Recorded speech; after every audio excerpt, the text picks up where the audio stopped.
The pack brought their fiercest. Warriors, the human mechanic brought. Sandwiches. Before we dive into this story, drop a quick hi in the comments. And tell me where you're watching from. It really helps support the channel. In the dim maintenance bay of Frontier. Station 7, surrounded by the constant hum of failing life support systems and the acrid smell of burnt wiring, Blake Turner wiped grease from his hands onto his already stained coveralls and stared at the impossible repair schedule on his data pad. He had 16 hours to fix systems. That should take 60, no backup, no relief crew, and a station full of dignitaries who would arrive in less than a day for the most important diplomatic summit in galactic history. Little did he know that his toolbox and lunch cooler would soon become the most critical assets in preventing an interstellar war. The message had come through 3 days ago, marked with the highest priority encryption Blake had ever seen on a civilian station. Fiercest pack, the most feared warrior culture in the known galaxy, would be meeting with the coalition of free worlds to negotiate their first peace treaty in over 200 years. Frontier. Station 7, positioned in neutral space, had been chosen as the meeting ground. The station commander, a nervous Velfrin administrator named Corax, had nearly collapsed when he read the guest list. Blake had been the only human on the station for the past 8 months, ever since the last crew rotation got delayed due to shipping lane conflicts. He had grown used to the solitude, to the peculiar looks from the various alien species that cycled through the station, to being the only representative of humanity in this small corner of space. Most species found humans oddly fascinating, though they could never quite articulate why. The Velfrins thought humans were too soft, too willing to help. The Fiercest found their persistence unsettling. The Brintali just thought they were weird. Now, as Blake stood in the guts of the station's environmental systems, tracing a fault in the tertiary cooling network, he could hear the commotion several decks above. The coalition delegation had arrived early, and from the sound of the multiple footsteps and agitated voices echoing through the ventilation shafts, they were not happy with the accommodations. His communicator chirped. It was Corax, and the administrator sounded like he was on the verge of a breakdown. Blake answered. The administrator's voice came through in a rush. Commander Corax explained that the Fiercest were arriving in 6 hours instead of 16. Their warship had just dropped out of hyperspace at the system's edge, and the coalition delegates were already making demands about security protocols, and half the environmental systems were reading critical failures. And why had Blake not fixed everything yet?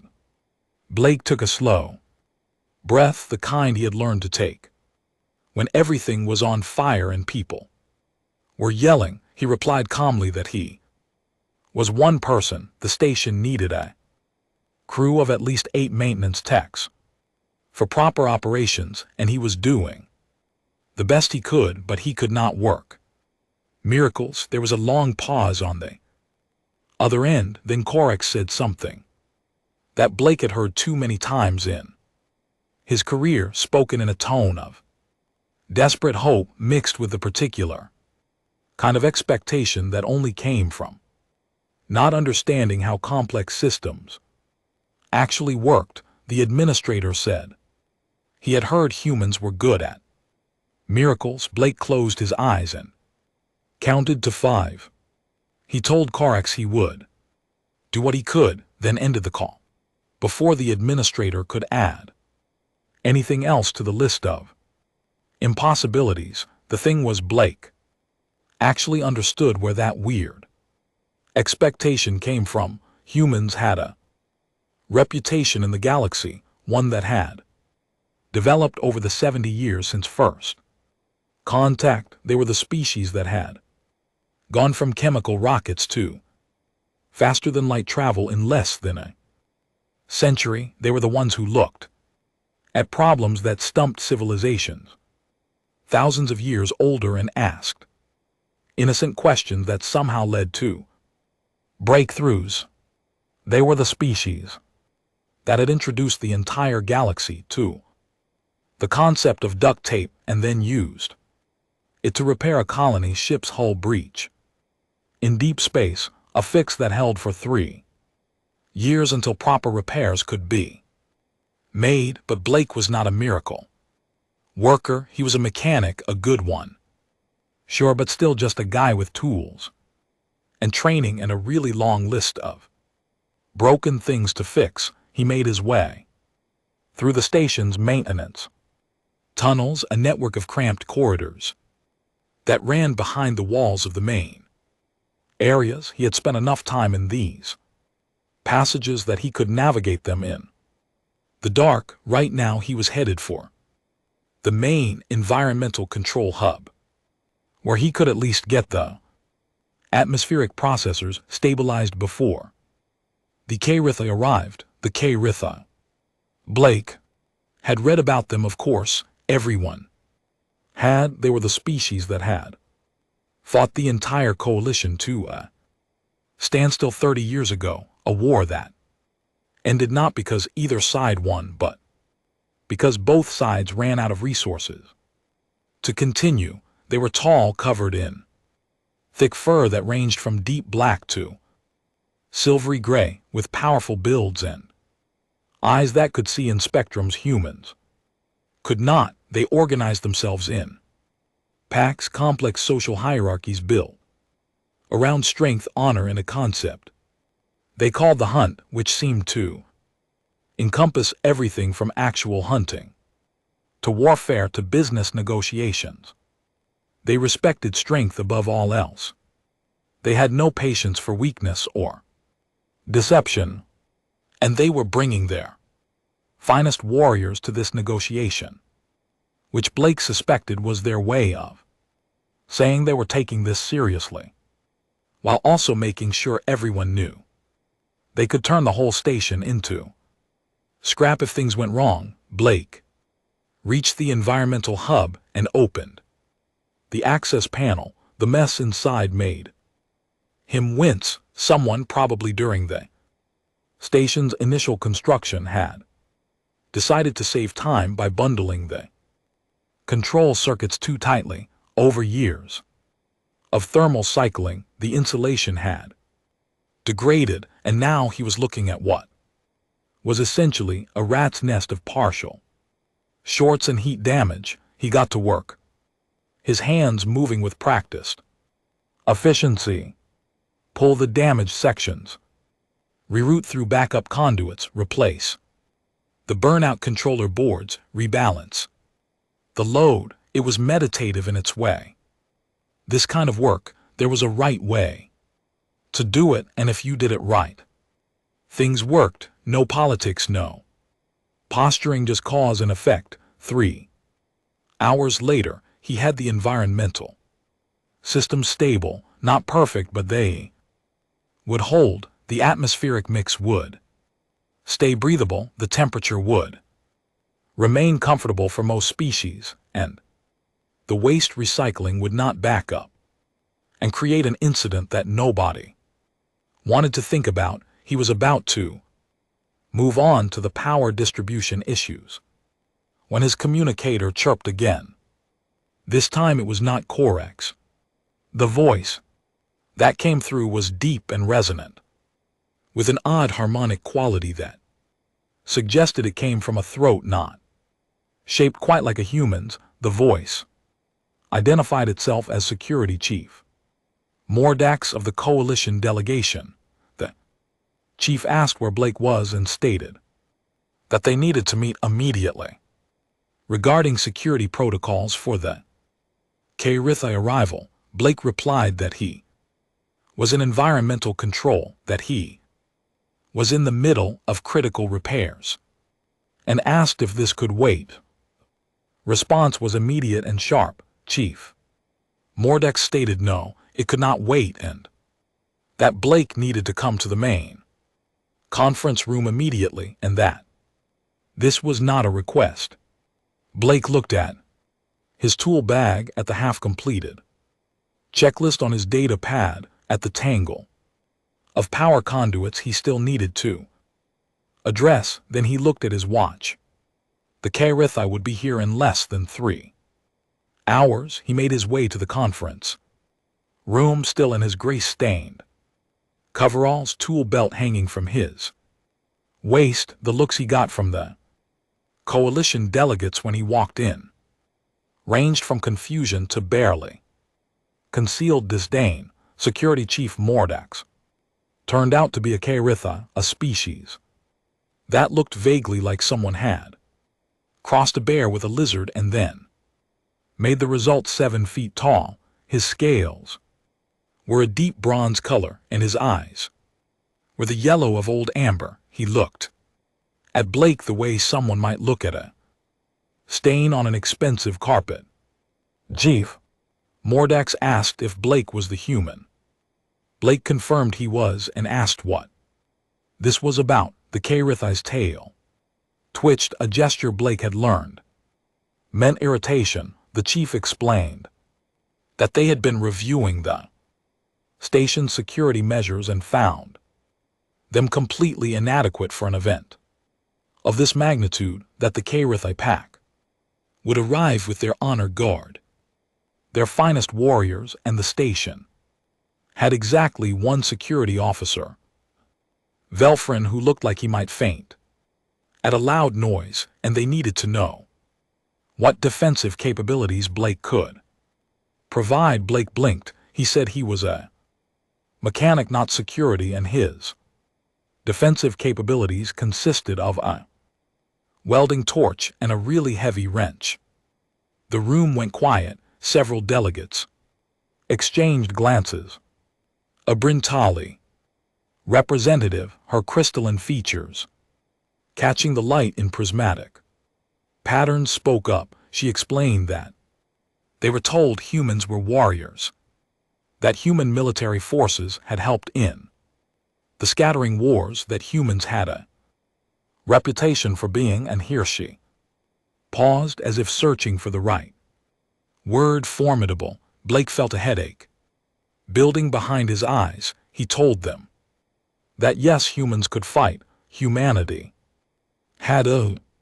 He was not military. He fixed air conditioners and power converters, and if they wanted security, they should have brought security. Chief Mordex's scales darkened, another sign of K-Rith agitation.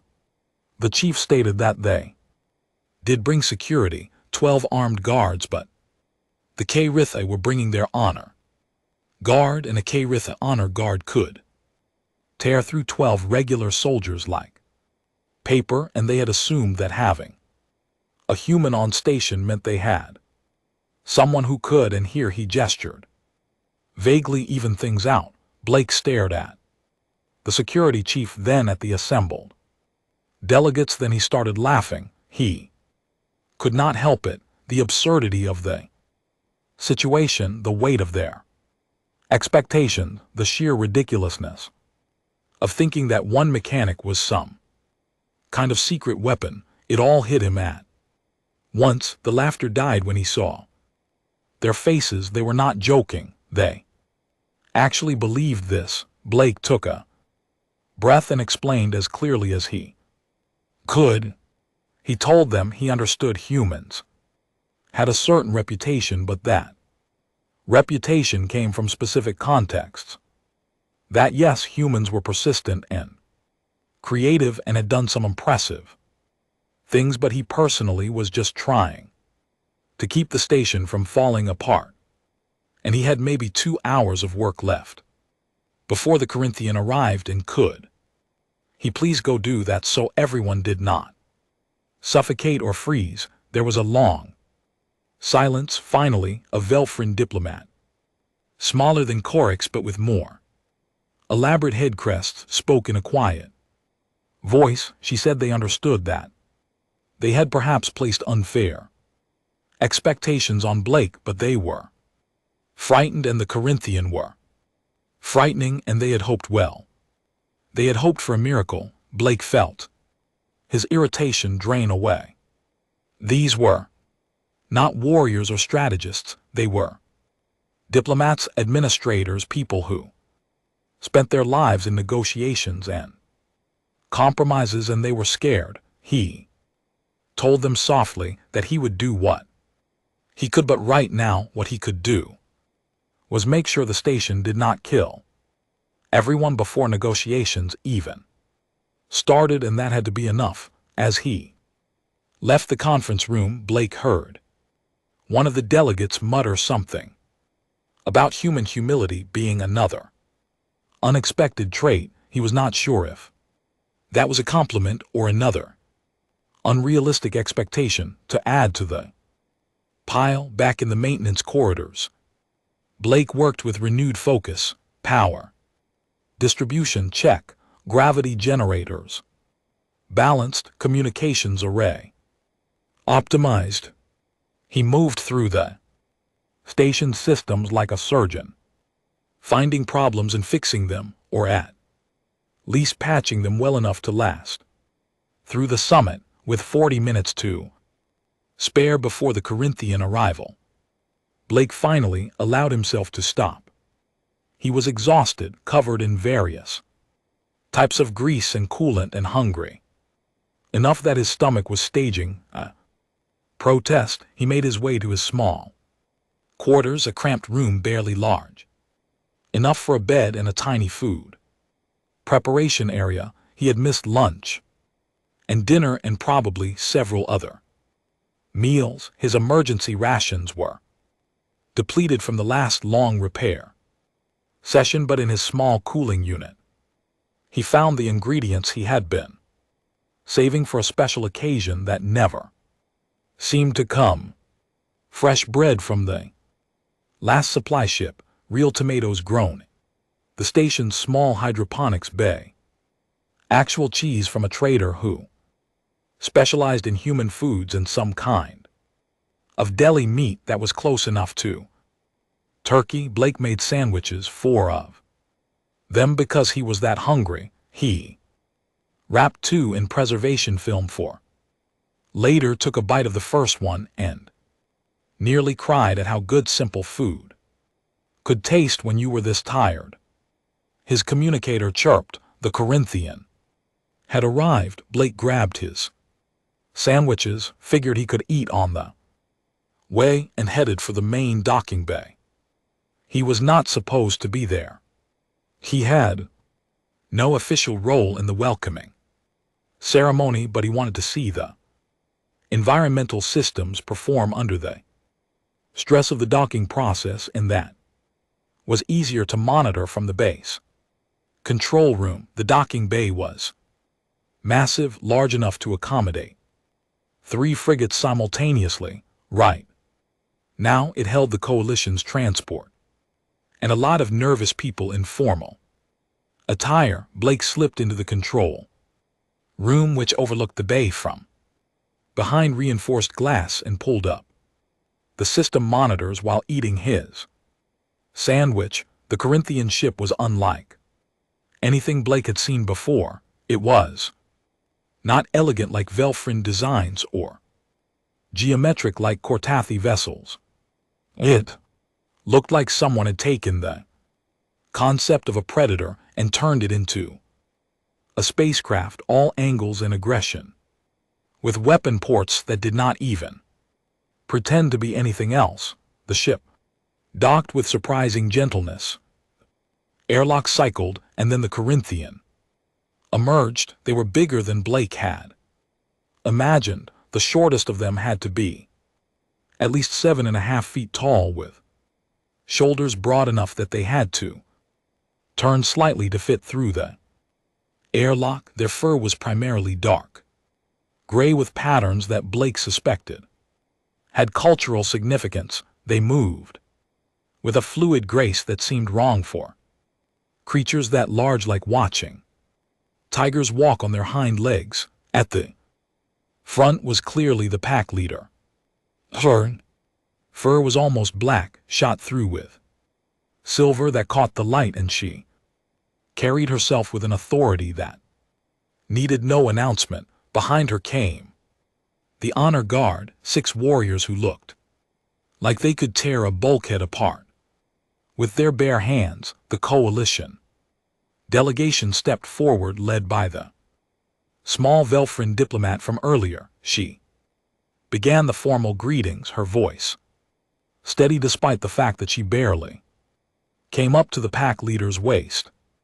Blake watched from the control room, monitoring the systems, taking another bite of his sandwich. Everything was holding. The atmosphere processors were handling the additional load. The gravity was stable. The docking clamps were secure. He allowed himself a moment of satisfaction. Then alarms started blaring. Blake's eyes shot to the monitors, one of the primary power conduits, one he had not had time to check, was showing a critical overload. The additional draw from the Corinthian ship systems integration was pushing it past tolerance. He had maybe 30 seconds before it blew, and if it blew, it would take out power to half the station, including life support for the guest quarters. He did not think he ran. The conduit access was 2 decks down and halfway across the station. Blake sprinted through corridors, his tool belt banging against his hip, still clutching his half-eaten sandwich.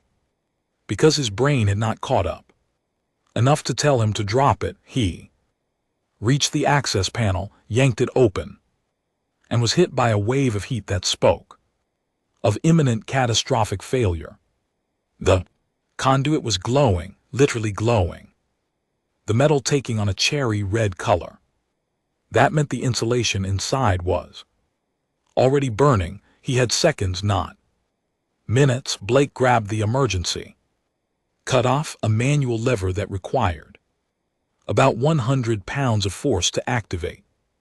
It was designed for species stronger than humans. He grabbed it with both hands, planted his feet, and pulled with everything he had. The lever did not move. Blake swore, readjusted his grip, and tried again. His shoulders screamed in protest. The lever shifted slightly. Not enough. He looked around desperately. His eyes landed on his tool belt, specifically on the 3-foot-long torque multiplier he used for stuck bolts. It was basically a pipe with a ratchet mechanism designed to give mechanical advantage. Blake hooked the multiplier onto the lever, braced himself against the wall, and pulled. The lever moved slowly, fighting him every inch, but it moved. The glowing conduit began to dim as the power flow cut off, rerouting to backup systems. Blake held the lever until it locked into the emergency position, then collapsed against the wall, breathing hard. His sandwich had somehow survived. Still clutched in one hand, he looked at the smoking conduit access and started laughing again. A voice spoke behind him, deep and resonant and definitely not human. The voice asked what Blake had done. Blake turned. Standing in the corridor was one of the Corinthian honor guard. Up close she was even more impressive, easily 8 feet tall, with scars visible through her fur and eyes that seemed to see right through him. She was looking at him with an expression Blake could not quite read. He explained that there had been a power overload and he had to cut it off manually before it took out half the station. The warrior stepped closer, examining the still smoking access panel she asked if Blake had pulled that lever, stating she could smell the metal stress and see the heat damage, and asking if he knew that lever required significant force to operate. Blake said he did now, and that his shoulders would probably remind him for a few days. The Corinthian made a sound that might have been a laugh. She introduced herself as Kessa, Shield of the Pack, and stated that she had come to investigate the alarm, but it seemed Blake had already resolved the crisis. Blake shrugged, trying not to wince at how much his shoulders hurt. He said it was his job, and someone had to keep the station running. Kessa tilted her head, studying him. She noted that Blake was the human mechanic she had been told about, and asked what he was holding. Blake looked down at his sandwich. He said it was his dinner and that he had not had time to eat today. There was a pause, then Kessa said something in a language Blake did not know, but her tone suggested surprise. She switched back to the common tongue and stated that Blake had interrupted his meal to prevent a catastrophic failure. Blake replied that when he put it like that, it sounded more dramatic than it was, and that really he had just been doing his job. Kessa made that laughing sound again. She said humans were strange and that she had heard stories but had not believed them. And now she was beginning to think the stories were not strange enough. Before Blake could figure out how to respond to that, his communicator chirped. It was Corex panicking again. Administrator reported that the power fluctuation had been noticed, that the coalition delegation was demanding explanations, and that the Corinthian pack leader was asking questions. And did Blake know what happened? Blake reported that he had handled it, that there was a conduit overload, but it was now isolated and running on backups, and that he would have a full repair completed in about an hour. Corex sounded like he might cry with relief. The administrator thanked Blake, said he was a miracle worker, and promised to include this in his commendation report.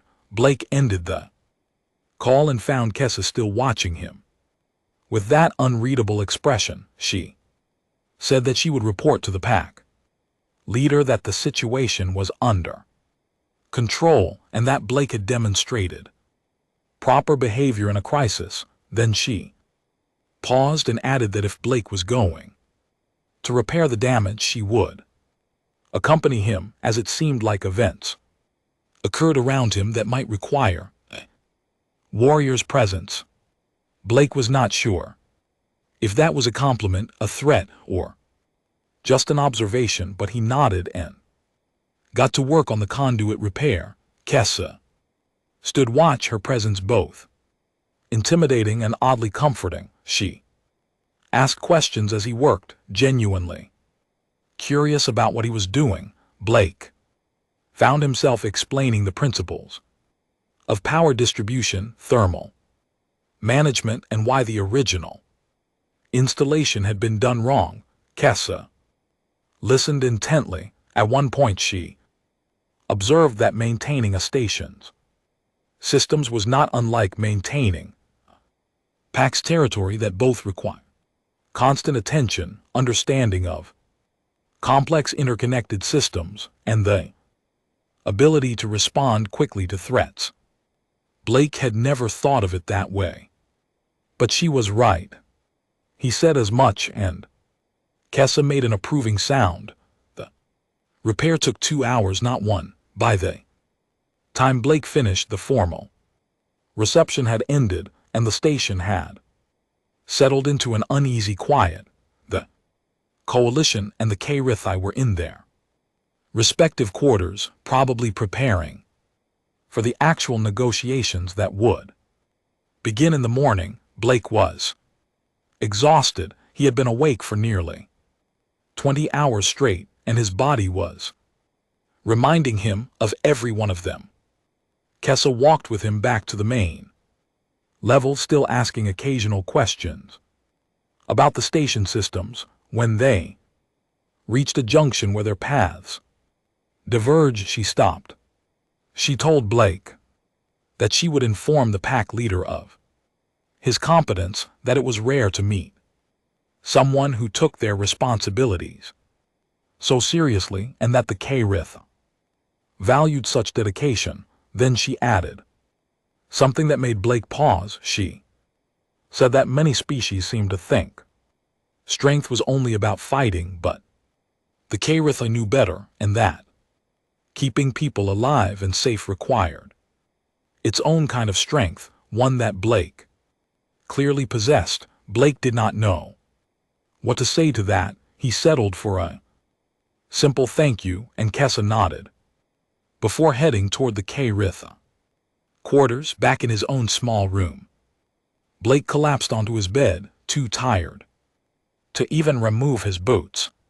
He managed to eat one of the sandwiches he had saved, the simple food tasting like the best thing in the universe, and then sleep claimed him. He woke 6 hours later to more alarms. This time it was the water reclamation system. A valve had failed in the night, and one of the main recycling tanks was backing up. If it breached, it would flood 3 decks with wastewater, including the deck that held the conference rooms where negotiations were supposed to start in 2 hours. Blake moved on autopilot, grabbed his tools, and ran. The valve was stuck, closed, probably corroded from years of inadequate maintenance. He needed to get it open and then replace it, but first he had to isolate the tank pressure, or the whole thing would explode. When he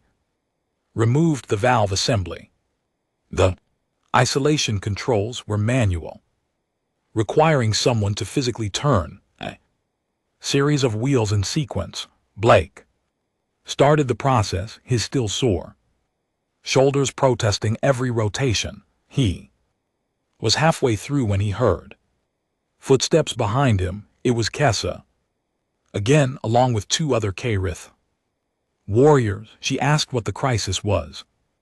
This time, Blake explained between wheel rotations that it was a water system failure, and that he needed to isolate this tank before he could repair the valve, but the controls required significant force and had to be done in the right sequence, or the pressure differential would make things worse.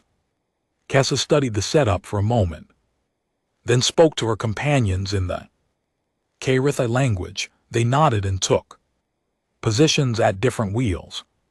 She told Blake to direct them, and that they would provide the force needed. Blake blinked in surprise and recovered. He called out the sequence, and the K-Rith warriors turned the wheels with ease, their strength making the job that had been exhausting for Blake look simple.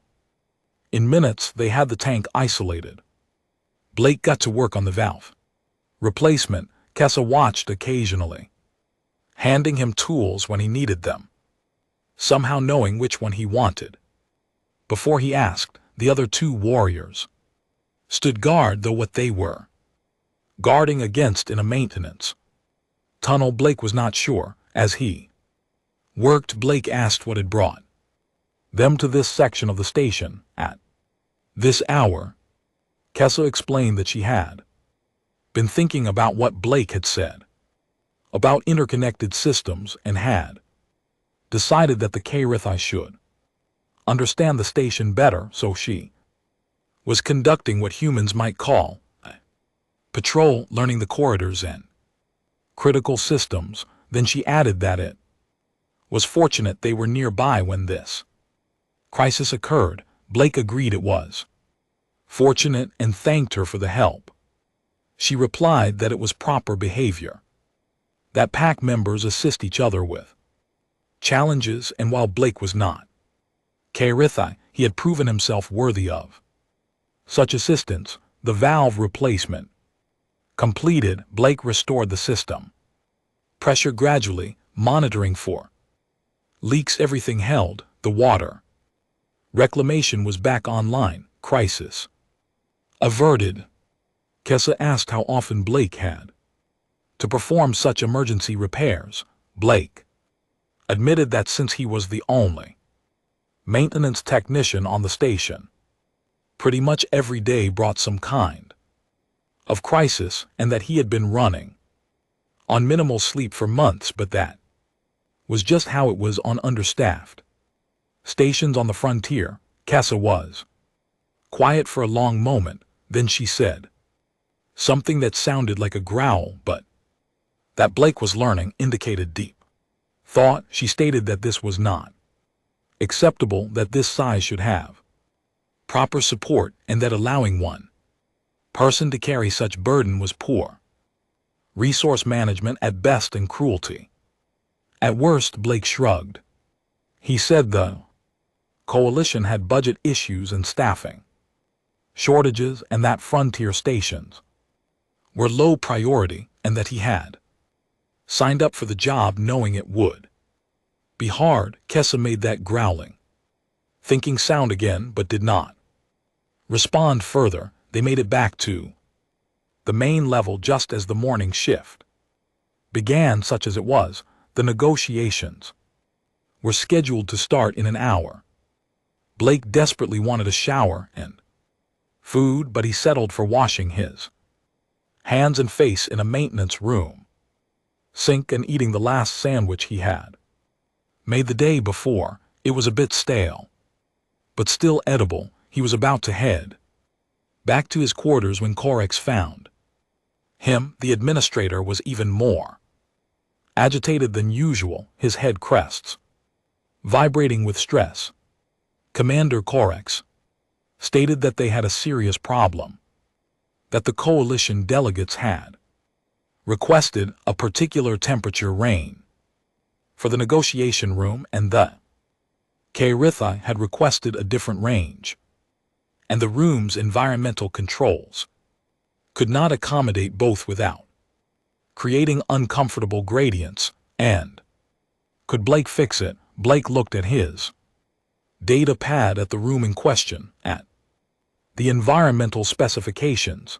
The problem was not the controls. The problem was that the room was too small, and the air circulation was not designed for precise zoning. He told Corex that he could not fix it, not in an hour, and maybe not at all without major renovations. The administrator looked like he might faint. Blake thought for a moment, then asked if they could use a different room. Corex said all the other suitable rooms were being used for various delegation functions. Blake asked what about the cargo bay on deck 3, the one that was currently empty? The administrator blinked. He said that was not a proper conference room, that it was just an empty space. Blake pointed out that empty spaces had advantages like size for proper environmental zoning and flexibility for setup, and maybe it would not be traditional, but it would actually work. Corex considered this, his head crests slowing their vibration. He said it was irregular, but that he supposed irregularity was better than complete failure, and that he would propose it to both delegations. An hour later, Blake found himself in Cargo Bay 3, helping set up tables and chairs while both delegations looked on with varying degrees of skepticism. The coalition delegates clearly thought this was beneath the dignity of such important negotiations. The Kairithai, on the other hand, seemed almost amused. The pack leader, whose name Blake learned was Nerith, approached him while he was adjusting the environmental zone settings. She asked if Blake was the human mechanic who had prevented multiple station failures in the past day. Blake confirmed he was and apologized for the unconventional meeting space but explained the environmental limitations of the traditional conference rooms. Nerith made a sound that was definitely a laugh. She said that the K-Rith appreciated practical solutions over ceremonial nonsense, and that a space that functioned properly was far superior to a prestigious space that did not, and that she was beginning to understand why humans had such an unusual reputation in the galaxy. Blake was not sure how to respond to that, so he just nodded and continued his work. The negotiations began, and Blake excused himself. He had more repairs to handle, and watching diplomats talk was not his area of expertise. He spent the rest of the day working through his maintenance checklist, fixing things that had been broken for weeks, finally having time to do proper repairs instead of just emergency patches. Late in the afternoon, alarm sounded again. This time it was not a system failure. It was a security alert. Blake's first thought was that the negotiations had gone wrong, that someone had started shooting, but when he checked his communicator, the message was different. There was an unidentified ship approaching the station, not responding to hails, and trajectory analysis suggested hostile intent. Blake rushed to the main operations center, where Korix and several coalition security officers were staring at scanner displays with expressions of panic. The ship was small but fast, and it was armed. Chief Mordex was barking orders, trying to coordinate a defense with the station's minimal weapon systems, which had not been properly maintained in years and which Blake had not had time to check. Blake asked what was happening. The Kortathi security chief explained that it appeared to be a pirate vessel, probably hoping to take advantage of the station's current high-value occupants, and that their weapon systems were only partially operational, and that they had maybe 5 minutes before the ship was in firing range. Blake pulled up the weapon systems diagnostics on a spare console. What he saw made his heart sink.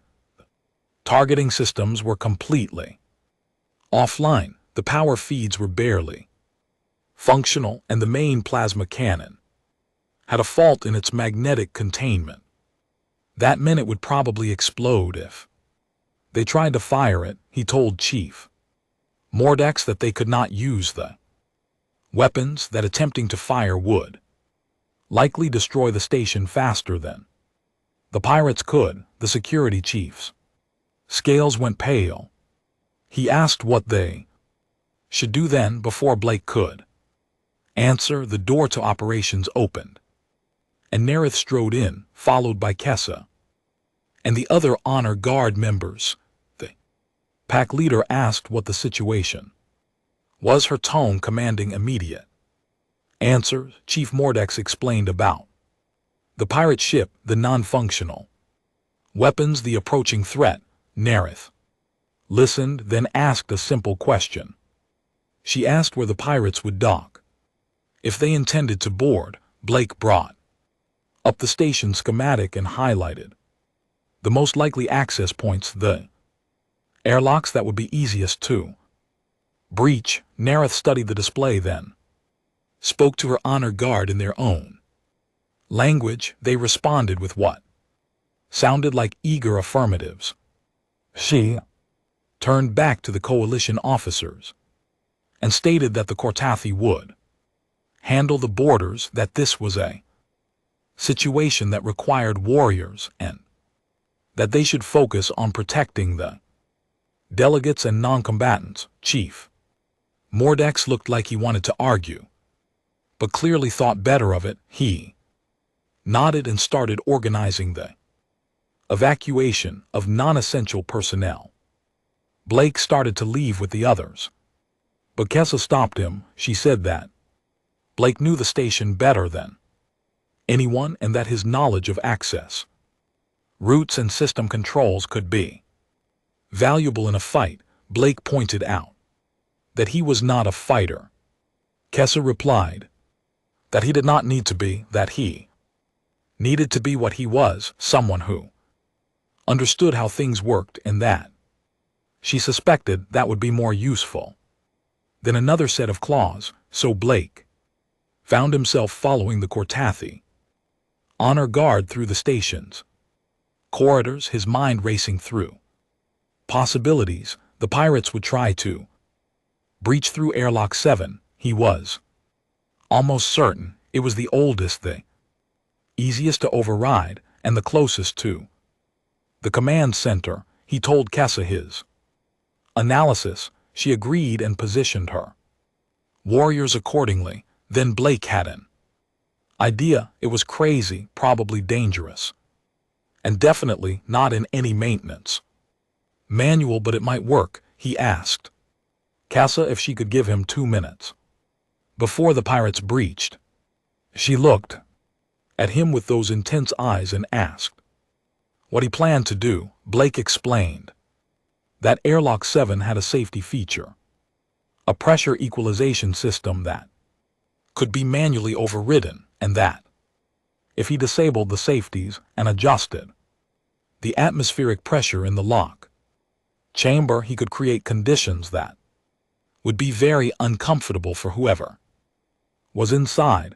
Kessa's expression changed to something that might have been respect. She said that causing discomfort to enemies before battle was a sound tactical approach, and that she would ensure Blake had his 2 minutes. Blake ran to the nearest maintenance access and pulled up the airlock control systems. The safety overrides were designed to prevent exactly what he was planning, but they were also designed to be accessible to maintenance personnel who knew what they were doing. He worked fast, disabling safeties, rerouting pressure controls, setting up a program that would trigger when the outer airlock door opened. It was sloppy code, written in a hurry, but it should work. 1 minute 50 seconds. He confirmed the programming and ran back to where Kessa waited. She asked if it was done. Blake said it was, and that when the pirates opened the outer door, they would get a surprise. 30 seconds later, the station's sensors registered the airlock breach. The outer door was forced open, and Blake's program triggered. The airlock chamber flooded with atmosphere at 3 times normal pressure, followed immediately by a rapid decompression to half normal pressure, then back to triple pressure. The cycling repeated every 5 seconds, creating a pressure differential that would make anyone inside feel like their ears and sinuses were exploding, make breathing difficult, and generally turn the simple act of moving through the airlock into an agonizing experience. The pirates stumbled out of the airlock, disoriented and in pain, directly into the waiting Cortathi honor guard. The fight was brief and brutal. The Cortathi moved with coordinated precision, disarming and incapacitating the boarders in seconds.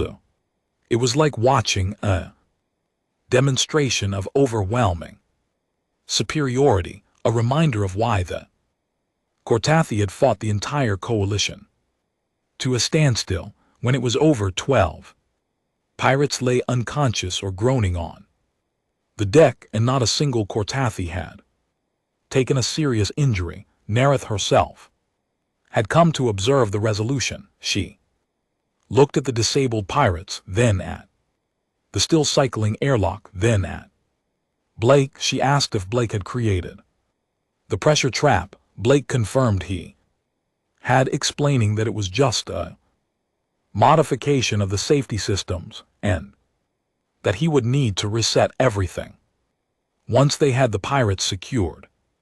Nerith made a sound that was definitely approval. She stated that using the environment itself as a weapon showed proper tactical thinking, and that Blake had the mind of a warrior even if he did not have the body for direct combat.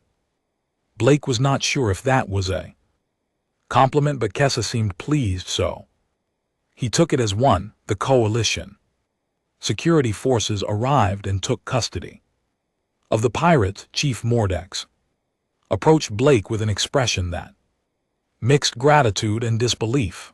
The security chief said that was brilliant and asked where Blake had learned such tactics. Blake shrugged and said he had just thought about what tools he had available and how to use them, and that really it was just applied maintenance knowledge. Chief Mordex shook his head slowly and muttered something about humans being unfairly versatile.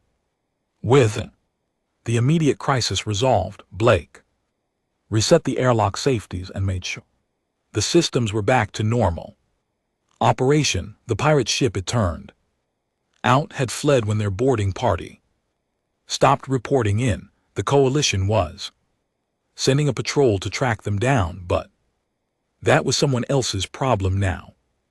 Blake made his way back to the cargo bay, where negotiations had apparently continued through the entire incident. The delegates seemed unaware that anything unusual had happened, which Blake supposed was a sign that the crisis response had worked. He was about to leave when Nerith called to him. The pack leader approached with Kessa at her side.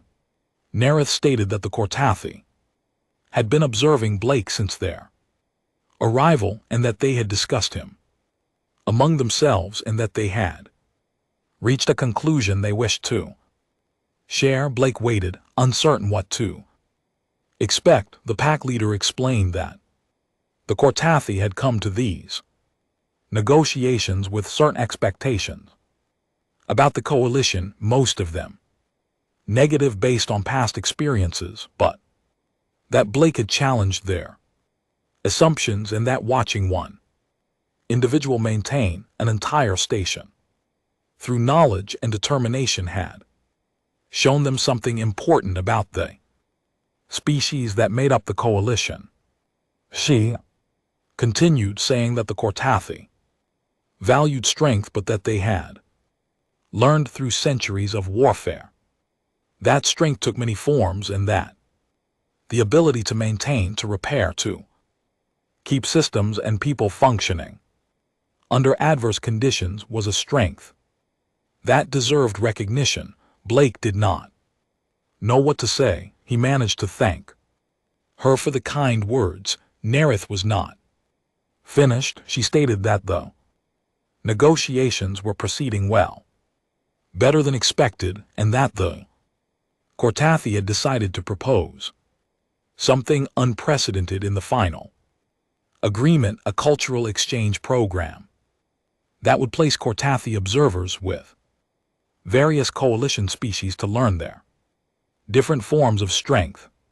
She added that she would be requesting that the first such observer be placed here on Frontier Station 7 to learn from Blake how humans maintain complex systems with limited resources, as this was a skill the Kortathi fleet could benefit from greatly. Blake blinked. He asked if she meant someone would come to watch him fix air conditioners and power couplings. Nerith replied that yes, essentially, and that the Kortathi did not view such work as beneath warriors, but rather as a different form of battle, one against entropy and system failure rather than against enemies.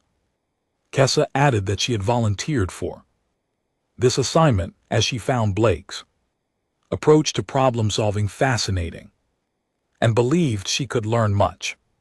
Blake looked at these towering warriors who could tear apart armed pirates with ease, who represented one of the most feared military forces in the galaxy, and who apparently wanted to learn maintenance procedures from a chronically sleep-deprived mechanic on an understaffed frontier station. He said that if they were serious, he would be happy to teach them, but that they should know most of the work was tedious, dirty, and involved a lot of crawling through tight spaces. Kessa made that laughing sound and replied that Cortathi training involved far worse conditions and that she was not afraid of tight spaces or dirt.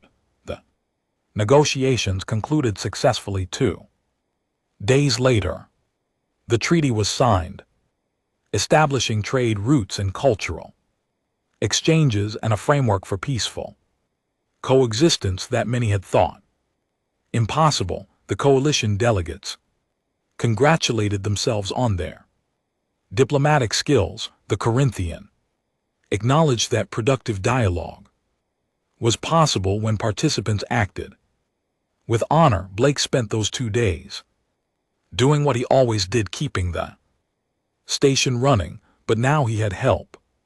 Kessa had immediately begun following him on his maintenance rounds, asking questions, learning the systems, and providing her considerable strength for the tasks that required it. He taught her about power distribution, environmental controls, structural integrity monitoring, and a dozen other systems that kept the station alive.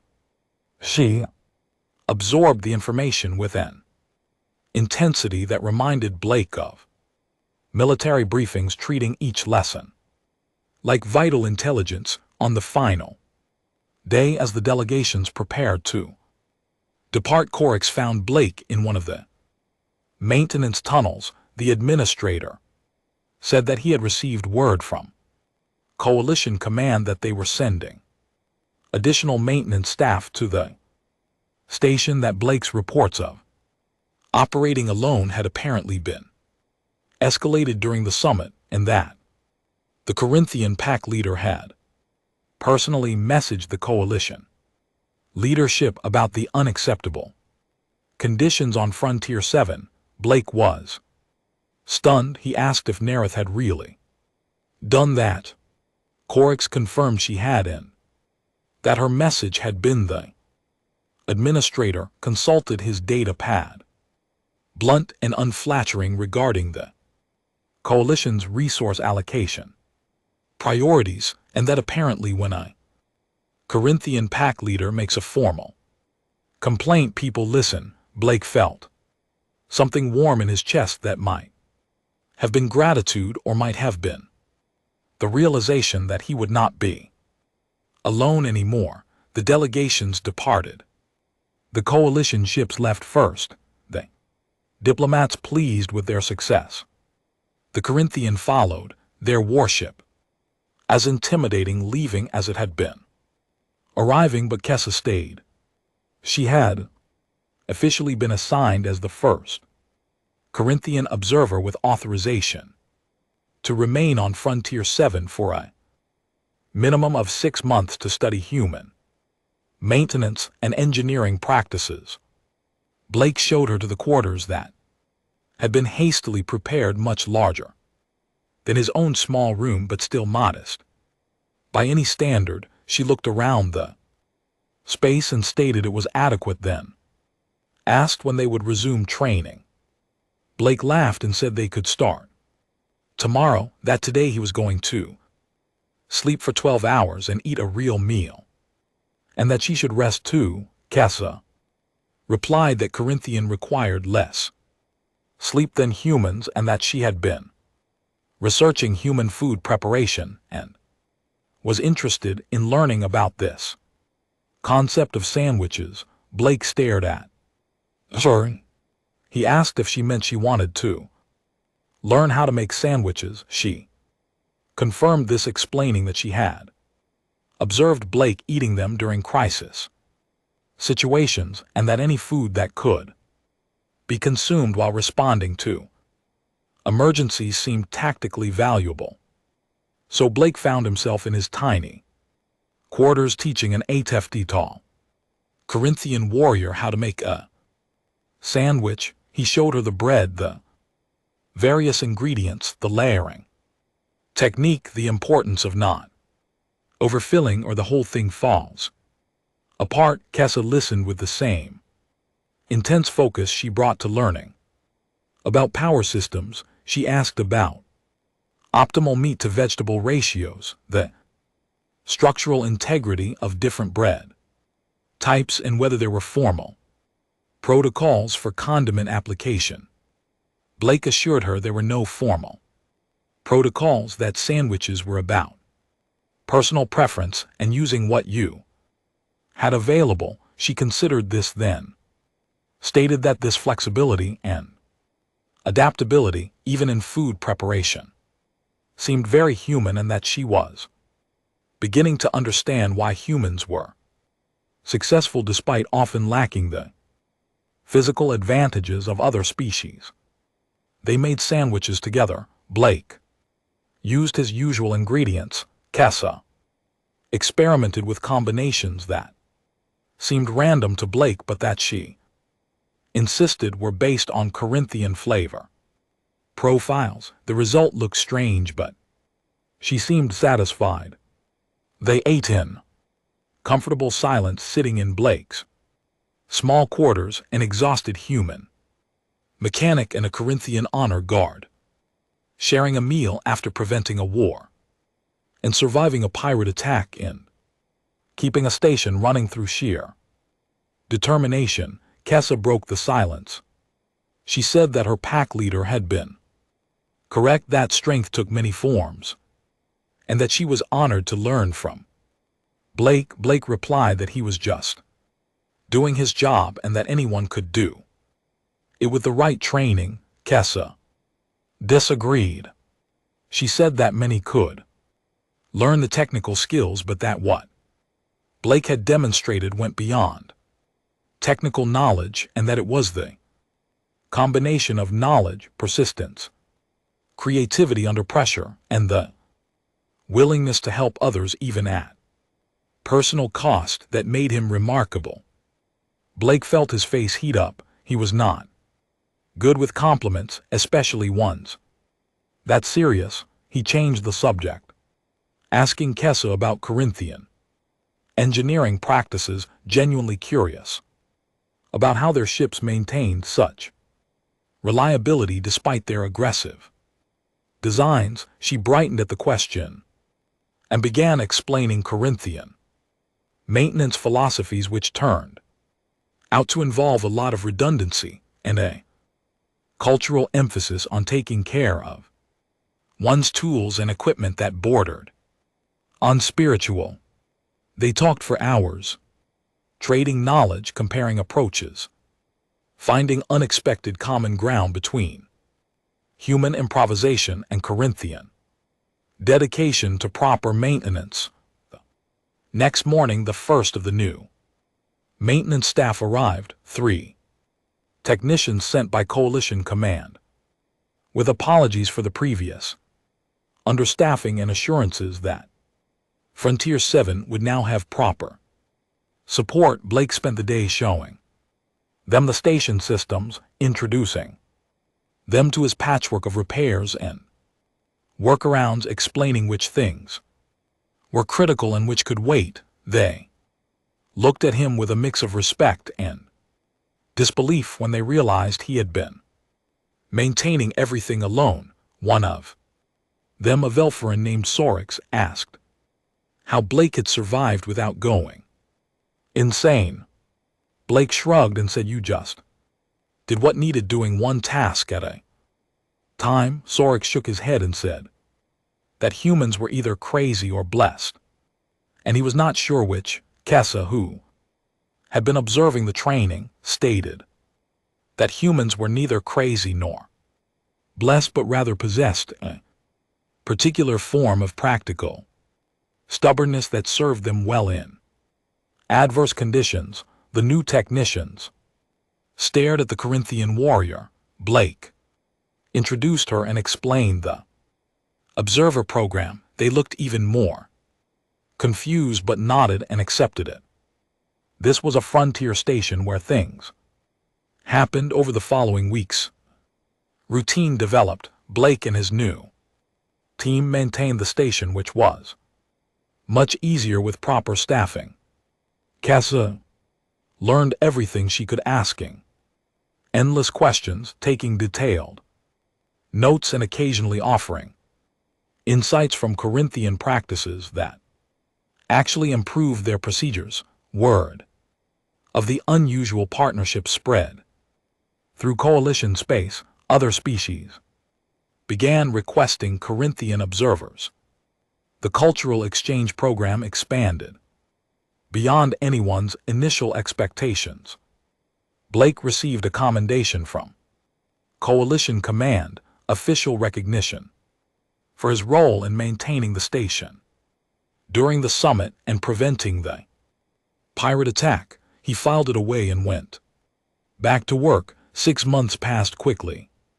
Kessa's assignment was officially complete. The Corinthians sent a ship to retrieve her, but she requested and received an extension.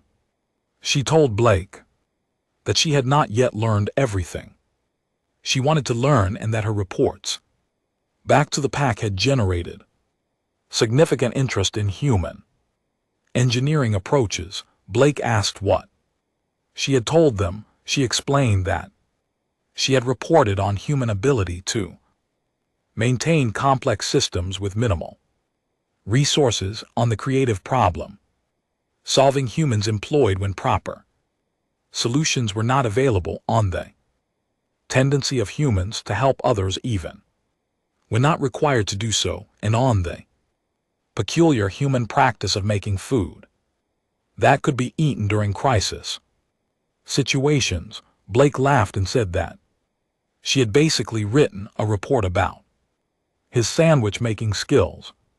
Kessa replied seriously that the sandwiches were relevant, that the ability to maintain basic needs like nutrition even during high-stress situations was important for sustained operations, and that the Corinthian fleet had actually begun implementing similar practices.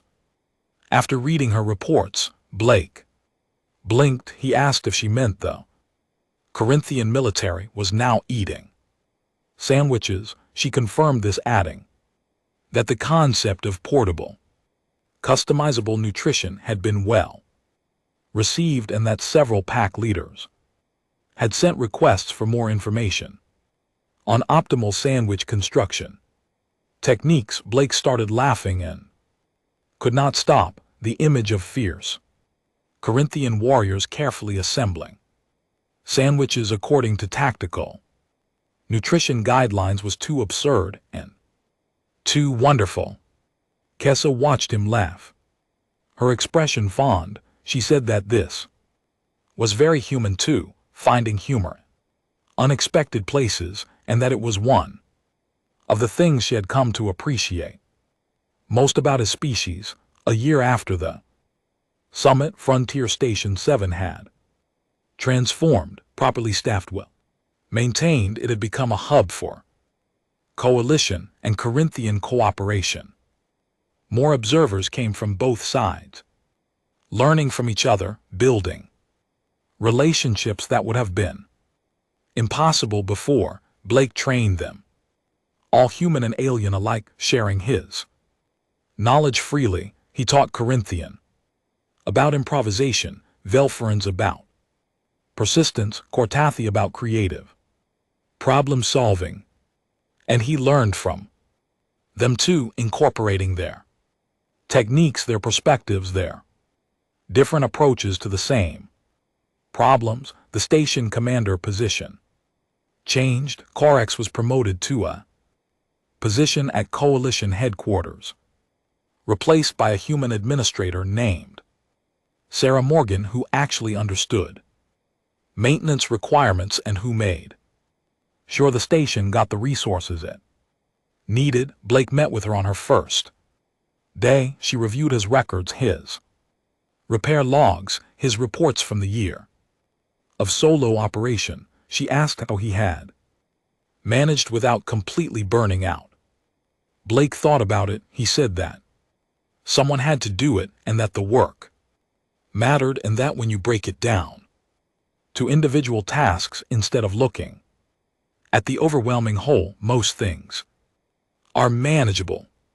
Sarah smiled and said that was the most human answer she had ever heard, and that it was exactly why she had requested this assignment to work with someone who understood that philosophy. She added that Coalition Command had been impressed enough with the results on Frontier 7 that they were implementing similar observer programs across the frontier, and that Blake's approach to maintenance and cooperation had become something of a model. Blake did not know how to feel about that. He had just been trying to keep the air conditioning running. 2 years after the summit, Nerith returned to Frontier 7. She was leading a Corinthi delegation to formalize expanded cooperation agreements, but she made time to meet with Blake privately.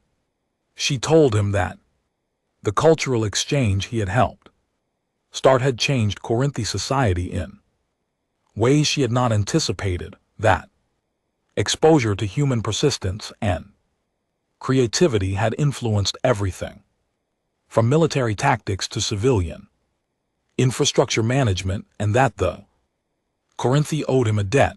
Blake protested that he had just done his job, and that Kessa had done all the real work of bringing the knowledge back to her people. Nerith made an amused sound. She said that Kessa had indeed been an excellent observer, and that her reports had been invaluable, but that without Blake's willingness to teach, to share, to treat a warrior of a former enemy species as a student and friend, none of it would have been possible. She continued, stating that the Corinthi had spent centuries believing that strength meant dominance, that power meant victory in battle, but that humans had shown them a different path, and that the strength to maintain, to repair, to help others succeed was just as worthy as the strength to fight. Blake felt tears prick his eyes. He had not realized how much he needed to hear that his work mattered, that the endless repairs and late nights and skipped meals had meant something beyond just keeping systems running. Nerith placed a massive hand on his shoulder, gentle despite the obvious strength behind it. She said that Blake had prevented a war not through weapons or diplomacy, but by being competent, dedicated, and kind, and that the galaxy was better for it. As she left, Blake stood in the maintenance bay where this had all started, surrounded by humming equipment and blinking status lights. His team was scattered throughout the station, handling their assigned tasks. Kessa was training a new batch of observers in proper diagnostic procedures. The station ran smoothly, efficiently, the way it was supposed to. Blake pulled out his data pad and checked the maintenance schedule. There was always more work to do, more systems to check, more repairs to make, but now he did not face it alone. He smiled, grabbed his tool bag, and headed for the next task on his list. Somewhere in the station, an alarm would probably sound soon. Some system would fail in an unexpected way, and he would have to figure out how to fix it with whatever tools and materials he had available. That was the job. That was what he did. And maybe, just maybe, that was its own kind of strength the pack had brought. Their fiercest warriors. Blake had brought sandwiches, and somehow, in the weird logic of the universe, that had been exactly right, and that was the end of the story. If you listened all the way to here, don't forget to leave feedback about what you thought of the story in the comments, whether positive or negative. Your feedback helps us improve. Also, leave your like and subscribe to the channel for more stories like this one, and I'll leave here on the screen another video that I'm sure you'll like. Big hug and see you in the next story.